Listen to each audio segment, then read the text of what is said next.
İndi isə 5-ci Yaşad düşərgəsindən söz açacağıq. Düşərgənin 3-cü həftəsi iştirakçılar üçün zəngin və maarifləndirici proqramlarla yadda qalıb. Proqram çərçivəsində uşaqların psixoloji rifahının gücləndirilməsi məqsədi ilə peşəkar psixoloqların iştirakı ilə qrup terapiyaları təşkil olunub. Görüşlər zamanı iştirakçılar emosiyalarını ifa etmək, bir-birləri ilə ünsiyyət qurmaq və müxtəlif psixoloji dəstək metodları ilə tanış olmaq imkanı əldə ediblər.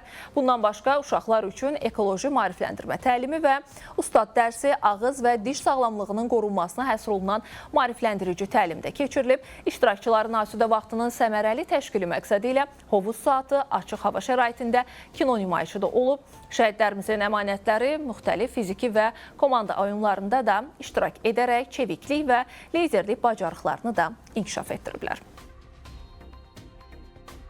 Mən bu düşərgədə ilk dəfədir oldum və burada maraqlı təlimlər keçirilir və mən idmanla məşğul olduğuma görə dostlarımla axşam futbol oynayıram.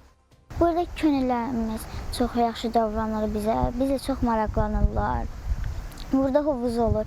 Mən hovuza girməyi çox sevirəm. Sonra biz həyətə düşürük, voleybol oynayırıq. Bizim rəhləmələrimiz oldu bugün.